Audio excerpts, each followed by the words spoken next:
बीजापुर के पूरे मीडिया माध्यम वालों को इस्तकबाल करते हुए आज विजयपुर के महानगर पालिका इलेक्शन जो 30 अक्टूबर को जो होने जा रहा है,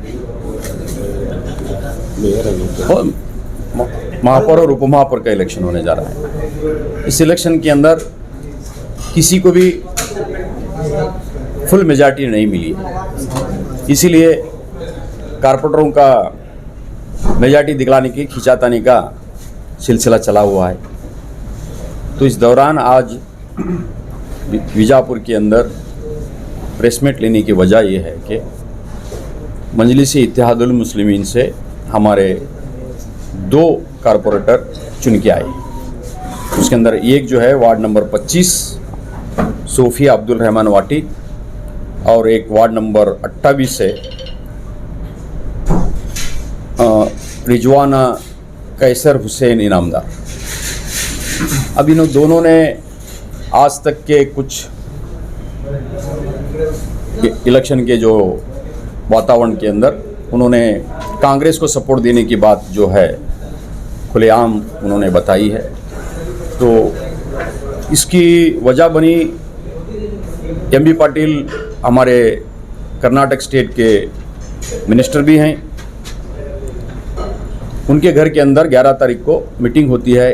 वो मीटिंग के अंदर हमारे दोनों कारपोरेटर के जो जिम्मेदार हैं, एक सोफिया अब्दुल रहमान वाटी उनके बेटे और रिजवाना कैसर हुसैन इनामदार उनके पति, उनके हस्बैंड, उस मीटिंग में शरीक भी हैं और उन्होंने अनाउंस भी किया है कि कांग्रेस में ज्वाइन किए।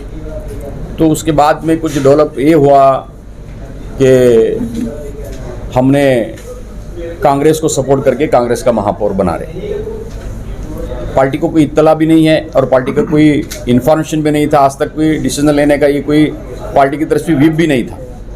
फिर उनको समझाने की कोशिश किए, हमारे जिला अध्यक्ष भी और सेक्रेटरी भी, इस बात के ऊपर उन्होंने खुला अपना इजहार किया कि हमने कांग्रेस को सपोर्ट कर रहे हैं और कांग्रेस के साथ में हम जाएंगे। फिर इस बात के ऊपर हमको ये कहना पड़ता है बहुत तकलीफ से कि बीजापुर के अवाम, वोटर्स और यहाँ के कार्यकर्ता, नौजवान और हमारे माँ बहनें बहुत मेहनत किए और उनको चुना के लेके आए। और साथ साथ हमारे बैरिस्टर असदुद्दीन साहब को कम से कम 8 साल तक बीजापुर में आने के लिए नहीं दी, यही कांग्रेस गवर्नमेंट। कोर्ट से भी कुछ, हम हाई कोर्ट से भी कोशिश किए थे, लेकिन इलेक्शन के अंदर मौका मिला। साहब यहाँ भी तशरीफ़ लाए, जलसे किए और पाद यात्रा भी किए। आप सब लोगों को मालूम है, जब इतनी मेहनत के बाद में ये 2 सीट हमको कामयाबी मिले थे, लेकिन आज उन्होंने अपना मुस्तकबिल,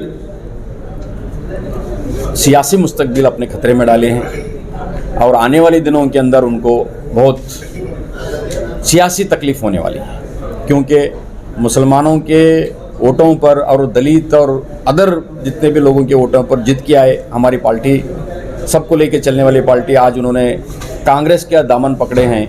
लेकिन कांग्रेस भी इनको हाथ, जब कांग्रेस इनको टिकट नहीं दी थी जब भी हमारे दामन पकड़े थे, आज वापस हमसे जीत के आए और वापस जाके कांग्रेस का दामन पकड़ रहे हैं। 70 साल तक क्या दलितों पर, मुसलमानों पर बीते अच्छी तरह हर लोग जानते हैं, इसीलिए उनका मुस्तकबिल खतरे में मैं इसीलिए बता रहा हूँ। तो आज अवाम भी उनको याद रखेगी और आने वाला महानगर पालिका के अंदर साहब का, मतलब असदुद्दीन ओवैसी साहब का क्लियर डायरेक्शन है कि आने वाले दिनों के अंदर हम ज़्यादा से ज़्यादा सीट बिठाएंगे इंशाल्लाह, और एमएलए सीट भी बिठाएंगे। हम एमएलए कॉन्टेस्ट भी करेंगे और कॉरपोरेशन इलेक्शन भी पूरे फ्लैश के साथ में हम लड़ेंगे। फिर लोगों के अंदर ये चीज़ मालूम होगी कि बाबा हमने मेजॉरिटी से अगर भेजेंगे तो फिर इसका ये जो 1 और 2 का मामला ये थम जाएगा, क्योंकि कानूनी अड़चने होते हैं, उनको डिसमिस करने के लिए भी बातचीत चल रही है, लेकिन कानून की कुछ अड़चने हैं, उसके ऊपर भी आज नहीं कल उसका खुलासा होगा। फिर हमने आज उनको ऑलरेडी उच्चाटन पत्र आज हम इनके हैंड ओवर करें, उनके घर तक पहुंच जाएगा।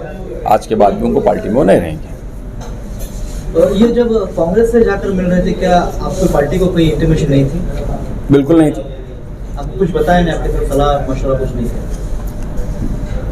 अगर उनको सलाह मशवरा करके जाते तो फिर पार्टी से निकालने का कोई संबंध नहीं आता था ना। पार्टी व्हिप जारी करती थी। आपको मैं बताया, जब हुबली का इलेक्शन जब चल रहा था महापौर का, तो तो साहब से हमारा डायरेक्शन भी था, अगर कोई डेवलपमेंट वहाँ पे ईदगाह मैदान का एक मसला था, उसके यूएपी के लड़के लोगों को जो जेल में डाले वो मसला था, उस मसले के ऊपर हमने वहाँ पे उनके मिनिस्टर से हमने बात की है, डिस्ट्रिक्ट मिनिस्टर से, ये चीज़ों के है, अगर चाहेंगे तो हमारे मुद्दे हैं, ये मुद्दों पे अगर तुम क्लियरेंस देते होंगे तो हम सपोर्ट करने के लिए तैयार हैं।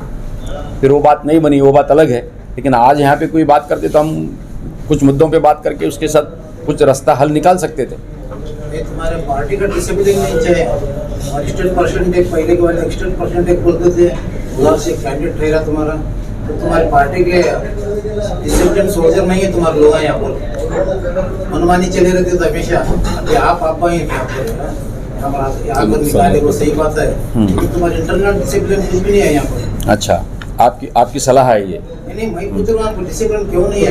हाँ, ये पूछो ना मेरे को। हाँ, क्यों इतना गैप क्यों है आपके जहाँ कॉर्पोरेट और पार्टी बीच में? क्या यहाँ के नेता लोगों के साथ उनकी जमती नहीं है क्या? वो पहले से हटवा दे, आप सोचे बगैर टिकट कैसा दिया, ऐसा दिया? हाँ, ये बात आप सही पूछे। जब उनको कांग्रेस की टिकट नहीं मिलने के बाद में हमारे पास में आए, सबसे पहली बात है। ये आपको पता था? पता था नहीं, हम ही बोल रहे हैं, तो मैं ही बोल रहा हूँ ना, पता था नहीं, पता है था बोल के बोल रहा हूँ मैं। जब टिकट देने की जब जिम्मेदारी यहाँ पे डिस्ट्रिक्ट वालों की और उनको पूरा जांच पड़ताल करके देने की बात थी, वैसा तो बहुत से लोग आए थे हमारे पास में, जितने लोगों को टिकट दी गई है, जितने के लोगों को टिकट दी गई है, उन लोगों हमारे पार्टी में से कोई कार्यकर्ता बोल के लॉन्ग टर्म काम करने वाले कोई भी नहीं थे, एक ध्यान में रखो। क्योंकि उसकी वजह ये बनी कि यहाँ पे वार्ड डिलिमिटेशन का और कैटेगरी का मामला चल रहा था। जो लोगों ने काम करके जो टिकट हम लड़ेंगे करने की जो नियत करके कर रहे थे, उनका डिलिमिटेशन के मामले में और कैटेगरी के मामले में उन लोगों का वार्ड चेंजेस हो गया। जहाँ पे जो जेंट्स लड़ने के लिए मेहनत कर रहे थे हमारे कार्यकर्ता, वहाँ पे लेडीज़ हो गया, और उनके घर के कोई लेडीज़ लड़ने वाले नहीं। इसीलिए जितने लोगों भी आए हमारे पास में, कैंडिडेट कितने थे, 3 के 3 भी पूरे, चारों के 4 पूरे लेडीज़, 4 कैंडिडेट।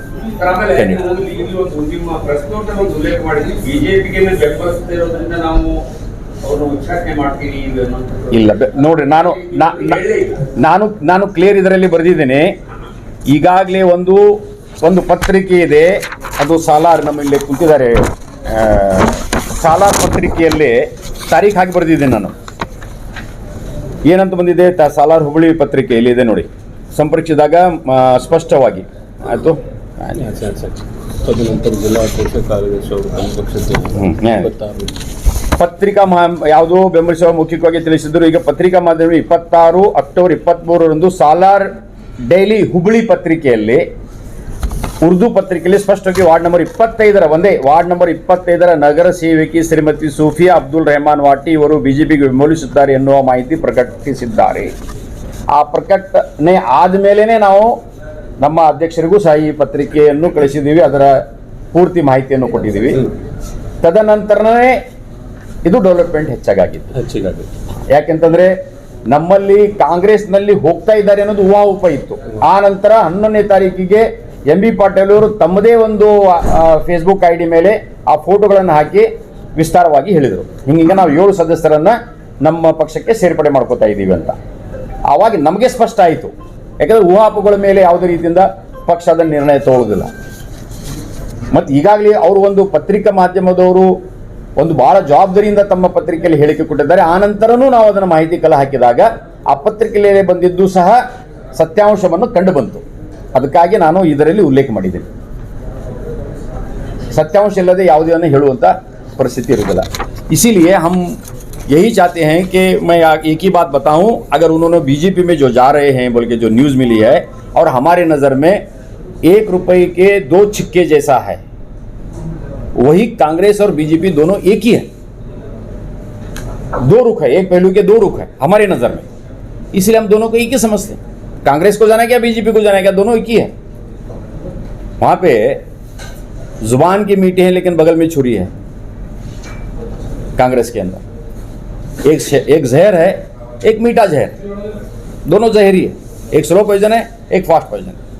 समझने वाले को मालूम है. हम भी कई साल कांग्रेस में रहो कि हम हर चीज़ देख के आए हुए हैं. वो सच्चाई यार पूरा हर इंसान जानता है. ऐसा नहीं कि कोई जानता नहीं है बोल के नहीं. जो जानता है, जिसको हजम कर ले, जहर हजम कर ले रहा है, जो हजम जिसको हजम नहीं हो रहा है वो इजहार कर रहा है. सर, जैसे कि आपने बताया कि आपके जो कॉर्पोरेटर 2 से आकर कांग्रेस में मिले हैं, तो इस बात की इत्तला जो है आपको नहीं दी गई, तो इस बात की इत्तला आपको ना देने का कारण क्या हो सकता है? हमको इत्तला देने का या इत्तला नहीं देने की बात का मामला नहीं है, कारण उसका नहीं है, जाने का ही उनका गुनाह है। उन्होंने पार्टी के पॉलिसी छोड़कर जा ही नहीं सकते। क्या बोल को जाते तो माफ कर देते?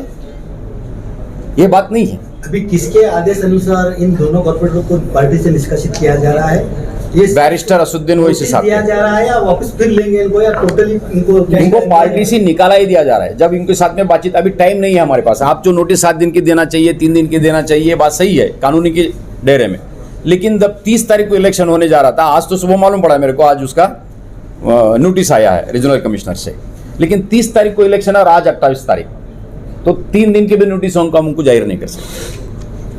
कल अगर ये बात हमको सुनने में आई आबे सालार की तरफ से, अगर बीजेपी भी कोई जा रहा है और हम खामोश है, लोगों के दिल में ये चीज़ नहीं आना चाहिए कि बाबा इतना पूरा होने के बाद में बोले। तो अब उन्होंने जो क्वेश्चन किया कि तुम्हारे में कम्युनिकेशन का मामला या कोई एडमिनिस्ट्रेटर का मामला, अब जहाँ तक मैंने अभी स्टेट प्रेसिडेंट बना हूँ, मैं हर चीज़ के लिए जान रहा हूँ कि बाबा जहाँ पे कौन अपने साथ में है, कौन किसी के साथ में जुड़ा हुआ है, ये सब चीज़ देख के मैंने साहब को रिपोर्ट भी किया हूँ। साहब जल्द से जल्द इसके ऊपर एक्शन भी लेने वाले हैं और वो डायरेक्शन जैसा देंगे वैसा हर चीज़, जो काम करेगा वो हमारे पार्टी में रहेगा, जो काम नहीं करेगा उसका रास्ता वो खुद देख लेना पड़ेगा। अभी जब आपको पता चला कि आपके दोनों कॉर्पोरेटर्स आपके पार्टी के विरुद्ध काम कर रहे हैं, उसके बाद प्रेस मीट करने में इतनी देरी क्यों हुई? नहीं, काम कर रही के बोल के आज तक उसको हमारे पास में कोई ठोस सबूत नहीं था। आज हमारे पास में उनका ठोस सबूत है, जो उन्होंने पार्टी के खिलाफ काम किए। भी एक ना उन्होंने कोई मेमोरेंडम देने के अंदर कोई बीजेपी के साथ में नहीं गया, कांग्रेस साथ में नहीं गए, बिल्कुल नहीं गए। अगर दिखते तो हम जब भी बोला कि उनको नोटिस देते थे।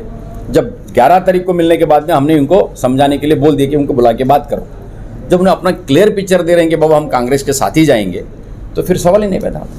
तो अभी वार्ड नंबर 25 के कॉर्पोरेट को किडनैप करने का एक वारदात यहाँ पर चली है। कांग्रेस वालों का आरोप है कि वो वार्ड नंबर 25 के कॉर्पोरेटर को कांग्रेस का मेयर बनता बोल के किडनैप करेंगे। उनको क्या तकलीफ हो रही है? नहीं, हमारे कॉर्पोरेटर को उन्होंने किडनैप करने के बाद में कांग्रेस वालों को तकलीफ क्यों हो रही है? कौन किडनैप करे वो पुलिस देख लेती है, वो काम पुलिस का है, वो एडमिनिस्ट्रेटर काम है, लॉ एंड ऑर्डर मेंटेन करना पुलिस का काम है। एफआईआर तो नहीं हुआ। नहीं, मैं क्या बोलता हूँ, अगर आपसे मेरे को अगर ये पूछेंगे तो काम उनका है, लॉ एंड ऑर्डर मेंटेन करना उनका काम है। और उनको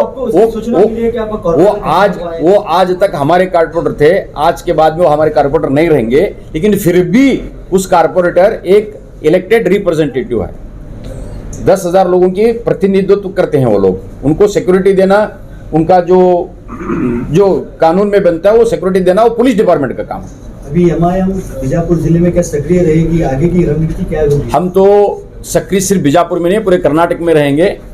और बीजापुर में खास करके मैं आपको बोल रहा हूं कि 5 साल तक मेहनत करेंगे, 5 साल के बाद में हम कैंडिडेट भी बिठाएंगे और एमएलए भी बिठाएंगे। तो इस बार आने वाले एमपी चुनाव में क्या आप कैंडिडेट बताएंगे? हाँ, आप अभी जो वही क्वेश्चन का सवाल का मैं आपको यही बता रहा हूँ कि थर्ड फ्रंट के हिसाब से अगर कोई बातचीत होती है ऊपर या किसी के साथ अलायंस होती है, तो जैसा ही हमारे राष्ट्रीय अध्यक्ष बैरिस्टर असुद्दीन साहब के साथ में जो बात होगी, अगर कोई फाइनल होता होगा तो उनके डायरेक्शन के ऊपर हमने कर्नाटक में भी काम अगर एमपी कैंडिडेट कोई अर्जी भी देंगे अभी तक तो किसी का नहीं। हाँ, वैसे दूसरी तरफ से भी हमको अप्रोच हुए हैं, बीजापुर से कोई अप्रोच नहीं। कर्नाटक में आपकी इस बार कितने कैंडिडेट उतारने? उस अभी जैसा हमारा जब फाइनल होता है लड़ना तो किसके साथ में लड़ना क्या है, उसके बाद में हम अपना मंसूबा बनाएंगे।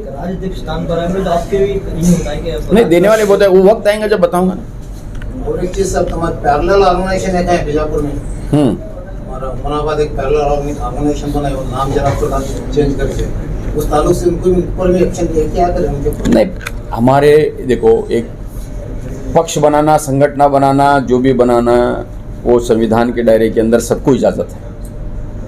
ऐसा नहीं कि किसी को नहीं है बोल के नहीं, उसको पैरेलल करके नहीं बोल सकते। अगर उनकी पार्टी बना ले रहे हैं, अगर संगठन बनाने, तो उनका काम है। उनको भी खारिज करें क्या?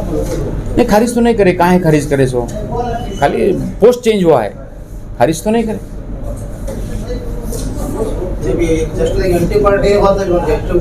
नहीं, अगर एंटी पार्टी वर्क उन्होंने अगर सेपरेट कर लेके उन्होंने अपना करना चाहते हैं तो किसी को कौन रोक सकते हैं? पार्टी में तो नहीं, हम निकाले नहीं उनको।